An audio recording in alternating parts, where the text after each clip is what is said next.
Hello students, welcome to our YouTube channel VK knowledge.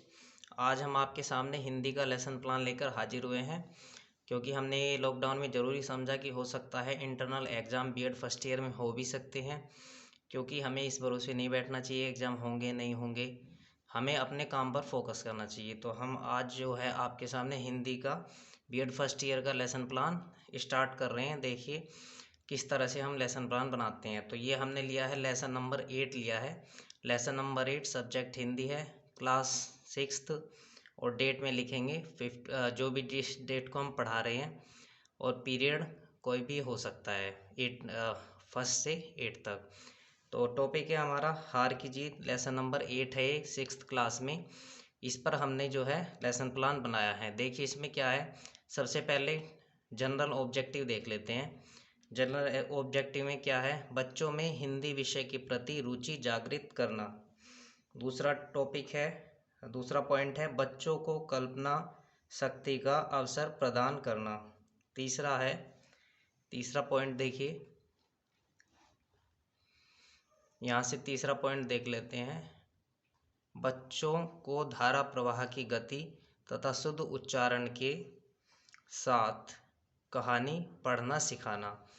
और चौथा point है बच्चों का हिंदी कहानी के माध्यम से उनका मानसिक विकास करना। और स्पेसिफिक ऑब्जेक्टिव्स जो हैं, कुछ फाइल्स में पॉइंट्स दिए होते हैं, उसी के अकॉर्डिंग हमें फ़ाइल बनानी होती है।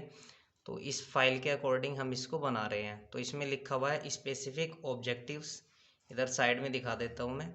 तो स्पेसिफिक ऑब्जेक्टिव्स पर पॉइंट लिखने हमें। इस कहानी में क्या है, इस कहानी के माध्यम से बच्चे सत्य के मार्ग पर चलने के लिए प्रेरित होंगे।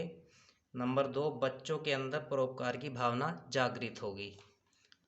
इधर साइड में दिख नहीं रहा है। और प्रीवियस नॉलेज में इस बच्चे को पहले से ही क्या आता है उसे लिखते हैं। बच्चे क्रिकेट के खेल की सामान्य जानकारी रखते हैं। तो बच्चों को क्रिकेट के खेल से लेकर स्टार्ट करेंगे वीडियो को। क्वेश्चन पूछना क्लास में, ये प्रीवियस नॉलेज बच्चों को है।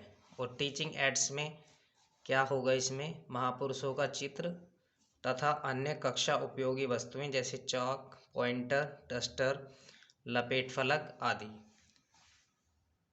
नेक्स्ट आगे देखिए क्या होगा स्टूडेंट्स। ये पाठ्य वस्तु में क्या लिखेंगे हम, हार की जीत। उद्देश्य और विशिष्टीकरण में बच्चों में सत्य एवं परोपकार की भावना जागृत करना। तो शिक्षक क्रिया में क्या लिखेंगे, तुम्हें कौन सा खेल पसंद है। क्लासरूम में एंटर करने पर हम उनसे पूछेंगे बच्चों तुम्हें कौन सा खेल पसंद है। तो बच्चे इसका जवाब देंगे साइड में। बच्चे जानते हैं इन जवाबों को, क्रिकेट, फुटबॉल, कबड्डी आदि। तो आगे फिर आगे की फाइल में देखेंगे साधन और तकनीकी। तकनीकी और साधन में क्या लिखेंगे, हमारे पास तकनीकी साधन क्या है, किताब है। और विधि कौन सी है इसमें, साधन प्रश्नोत्तर विधि। और उसके बाद देखते हैं इधर, उसके बाद ये नेक्स्ट क्वेश्चन पूछेंगे, क्रिकेट के खेल में क्या होता है। तो बच्चे जवाब देंगे बैट से बॉल को मारा जाता है। बैट से बॉल को मारा जाता है। नेक्स्ट क्वेश्चन पूछेंगे, नेक्स्ट क्वेश्चन पूछेंगे बैट से बॉल को मारने पर क्या होता है। बैट से बॉल को मारने पर क्या होता है। तो बच्चे बताएंगे बैट से बॉल को मारने पर यदि बॉल बाउंड्री लाइन के बाहर लुढ़कते हुए चली जाती है तो कितने रन बनते हैं। तो बच्चे बताएंगे 4 रन। अगला प्रश्न पूछेंगे, यदि 6 रन जीतने के लिए बनाना हो तो 4 रन ही बने तो क्या होगा। तो बच्चे बता देंगे टीम हार जाएगी। नेक्स्ट क्वेश्चन, हार कर भी जीत हो जाए ऐसी कोई एक कहानी जानते हो। छात्र मौन हो जाएंगे, क्योंकि उनके लिए समस्यात्मक प्रश्न है। तो हम आगे शिक्षक बोलेगा बच्चों आज हम ऐसी ही एक कहानी हार की जीत का अध्ययन करेंगे। इस कहानी के लेखक सुदर्शन जी हैं। तो छात्र ध्यानपूर्वक सुनेंगे। उसके बाद छात्र कहानी का आदर्श वाचन करेंगे और सभी छात्र ध्यानपूर्वक सुनेंगे। और उसके बाद अनुकरण, छात्र आदर्श वाचन के बाद प्रश्न पूछेंगे, अध्यापक प्रश्न पूछेंगे, बाबा भारती को क्या देखने पर आनंद आता था। तो छात्र जवाब देंगे अपना घोड़ा। अगला प्रश्न पूछेंगे, बाबा भारती घोड़े को किस नाम से पुकारते थे? तो छात्र जवाब दे देंगे सुल्तान। नेक्स्ट फिर से पाठ्य वस्तु में वही लिखेंगे, हार की जीत और उद्देश्य और विशिष्टीकरण में। अब इसमें नेक्स्ट प्रश्न पूछेंगे, शिक्षक बाबा भारती किस तरह घोड़े का बखान करते थे? तो इसमें शिक्षक व्याख्या करेंगे, क्योंकि छात्र इसमें मौन हो जाएंगे, छात्र इसका उत्तर देने में असमर्थ है, उनके लिए यह समस्यात्मक प्रश्न है।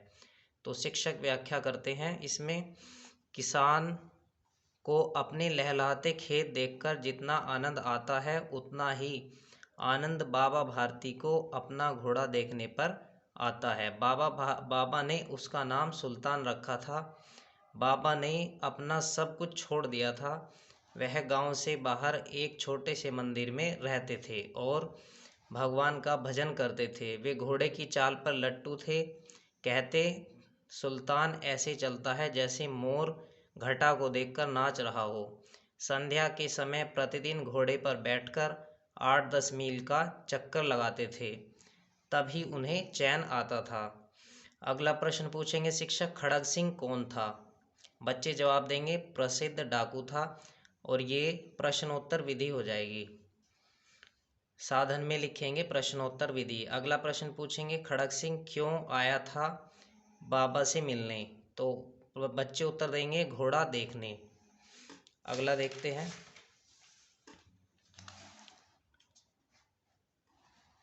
आगे फिर पाठ्यवस्तु में यही हार की जीत लिखेंगे। शिक्षक क्रिया में प्रश्न पूछेंगे, शिक्षक खड़ग सिंह ने जाते जाते बाबा से क्या कहा? छात्र मौन हो जाएंगे। और नेक्स्ट फिर शिक्षक इसकी व्याख्या करेंगे और उद्देश्य हो जाएगा छात्र भेद कर सकेंगे। खड़ग सिंह उस इलाके का मशहूर डाकू था। उसके कानों तक भी घोड़े की बात पहुंची तो उसने घोड़े को देखना चाहा, इसलिए वह बाबा भारती के पास आया और उसने सुल्तान के बारे में बात की कि उसकी चाह मुझे यहाँ तक खींच लाई है। बाबा जी ने कहा कि बड़ा विचित्र जानवर है, देखो तो प्रसन्न हो जाओगे, उसकी चाल तुम्हारा मन मोह लेगी। जो घोड़े को एक बार देख लेता है उसके हृदय पर घोड़े की छवि अंकित हो जाती है।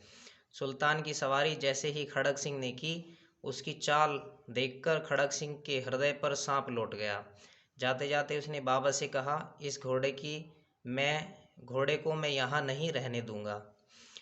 यहाँ पर ये सभी छात्र इसको ध्यानपूर्वक सुनेंगे।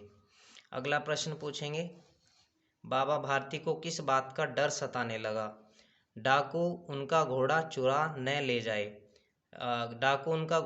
ले जाएगा, इस बात का डर सताने लगा। बच्चे जवाब दे देंगे। अगला प्रश्न पूछेंगे, बाबा भारती जब घोड़े पर बैठकर घूमने जा रहे थे तो क्या हुआ? छात्र मौन हो जाएंगे, ये उनके लिए समस्यात्मक प्रश्न है। तो इसमें शिक्षक व्याख्या करेंगे। शिक्षक व्याख्या करते हैं तो यहाँ पर टीचिंग टेक्निक और जो साधन है, टेक्निक और एड्स जो है तकनीकी और साधन में व्याख्यान विधि आ जाएगी। आगे देखते हैं। आगे हार की जीत फिर से पाठ्य वस्तु में हो जाएगा और इसमें उद्देश्य क्या होगा? छात्र बोध कर सकेंगे जब शिक्षक व्याख्या करते हैं। बाबा भारती जब घोड़े पर बैठकर घूमने जा रहे थे तो रास्ते में एक गरीब आदमी दिखा। उसने बाबा से सहायता मांगी। इसे पूरा देख लेते हैं। उसने बाबा से सहायता मांगी। उसने बाबा से कहा कि 2-3 मील दूर रामा वाला स्थान है, वहाँ के वैद्य दुर्गा दत्त का मैं अकेला भाई हूँ, मैं अपाहिज हूँ। बाबा ने उसे घोड़े पर बैठाकर जैसे ही लगाम पकड़ी, एकाएक लगाम उनके हाथ से छूट गई। उन्हें बहुत ही आश्चर्य हुआ। बाबा भारती ने कहा, रुक जाओ, इस घटना का जिक्र किसी से मत करना, नहीं तो कोई भी गरीब की सहायता नहीं करेगा। इन शब्दों का खड़ग सिंह पर बहुत गहरा प्रभाव पड़ा और अंत में एक दिन उसने घोड़े को चुपचाप बाबा के अस्तबल में बांध दिया। बाबा जी अति प्रसन्न हुए और कहा कि अब कोई भी गरीबों की सहायता से मुंह न मोड़ेगा। तो यहाँ पर मूल्यांकन प्रश्न लिखेंगे। ये व्याख्यान विधि है और मूल्यांकन प्रश्न हमने क्या क्या लिखने हैं पीछे से ही लिखेंगे। तो इसमें लिखेंगे मूल्यांकन प्रश्न, बाबा भारती द्वारा की गई प्रार्थना का डाकू खड़ग सिंह पर क्या प्रभाव पड़ा? दूसरा प्रश्न, इस कहानी के अंत में किसकी जीत और किसकी हार हुई? खड़ग सिंह ने घोड़े को क्यों वापस कर दिया? अगला प्रश्न, छात्रों पुनरावृत्ति प्रश्न पूछेंगे जिससे कि छात्रों के ज्ञान को सुदृढ़ और स्थिर बनाना है, जिसका उद्देश्य। प्रश्न होगा, बाबा भारती घोड़े को किस नाम से पुकारते थे? खड़ग सिंह बाबा जी से मिलने क्यों आया? बाबा जी को कैसा डर सताने लगा? गृह कार्य में देंगे, कहानी के किस पात्र ने आपको सबसे ज़्यादा प्रभावित किया और क्यों? तो ये लेसन प्लान आपको कैसा लगा कमेंट सेक्शन में आप हमें ज़रूर बताइएगा, और वीडियो अच्छा लगा हो तो लाइक और ज़्यादा से ज़्यादा संख्या में शेयर कीजिएगा। मिलते हैं नेक्स्ट वीडियो में, तब तक के लिए thank you, take care, good bye.